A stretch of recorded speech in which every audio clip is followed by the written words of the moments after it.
Alright, at about this time, Christmas is at full steam, smacking you right in the face.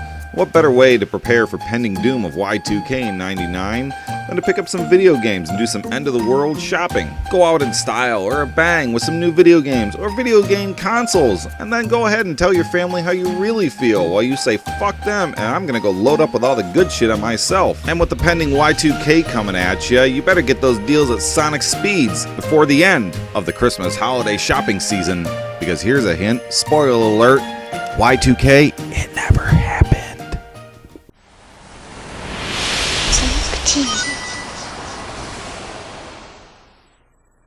And what better game to have with your brand new Sega Dreamcast than Sonic Adventure? This game was fucking awesome, and if you disagree with me, I will fight you. Honestly, this is one of the reasons why I wanted the Dreamcast. A lot of people are telling me that this looks like just a regular, or they were just going, oh, it's just a Sonic game. It's not like any other Sonic game that I've ever played. This was my first 3D Sonic game that I played. I thought everything in this game was absolutely perfect. I mean, the story it was a little bit cheesy here and there, but I mean, this is a hell of a launch title to have, especially on a brand new system. So when it came out with the system, more or less, it just, once people played it, they understood why it was so great, but the point is they had to actually play it. I mean, I was already hyped way before this, but you really, to really grasp how great this game really is, you had to actually go and play it. Another thing that makes this game really stand out is the fact that you can play as 6 different characters. They each have their own little storyline that kind of interwoves itself into you. And once you get done beating all that, you unlock the 7th character, which is Super Sonic, and then you basically see the true ending of the game where they all come together and everyone goes, oh yeah, we did it. And then after that, you're pretty much free to roam to any stage that you wish, whether you want to go in the adventure mode and actually go on the streets. Oh yeah, that's another thing. When you're in the adventure mode, you talk to people. They'll actually, like, their stories will change and people will evolve around you.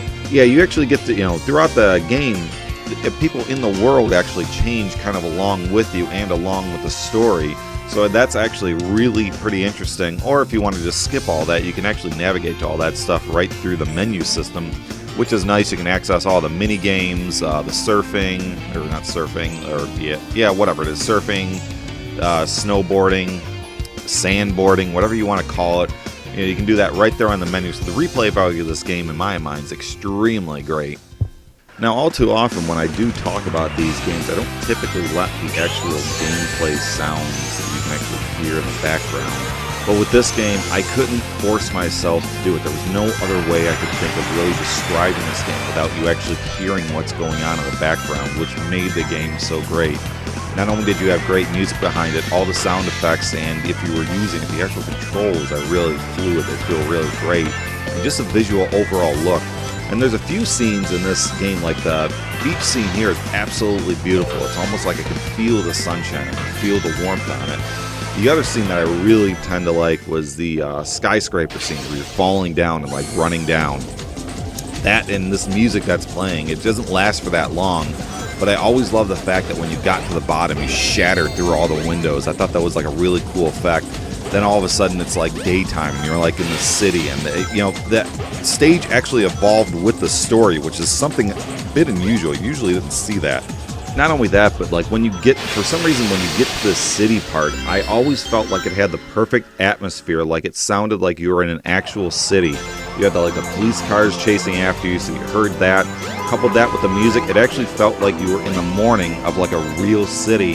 And I don't know, I've always loved just that part. I guess the music mixed with all the sound effects, mixed with everything. I'll be honest with you, I had a nostalgic blast coming back to this game to the point where I couldn't put this game down.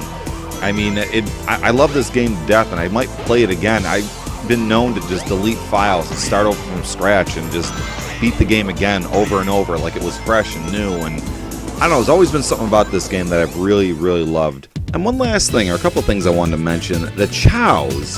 The Chow Garden was something that I really had, still to this day, am very confused as to why it exists and why it seems like Sonic is having to care for these babies and everything, because they don't seem to do a whole hell of a lot. I mean, you feed them berries, you feed them various items, you basically get them to like mate with each other or kiss each other or something, because you like hold them up to one another. I'll be honest, I don't understand it. I just kind of waddled around, and sometimes I'd get demonic and I just fucking throw them all over the place, and then they look dizzy. And the one time I almost drowned one of the chow because I accidentally threw him in the water when he wasn't water when I thought he was. And the whole chow garden thing to me was just bizarre.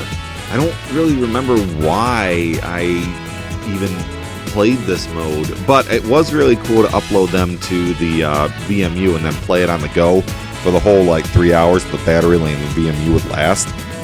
I remember replacing the battery in my VMU so many damn times I eventually gave up. And what's strange is like when the battery's dead in the VMU and you start up the Dreamcast, you hear this beep. So when I don't hear that beep when I hear the Dreamcast come on, I instantaneously think something's wrong.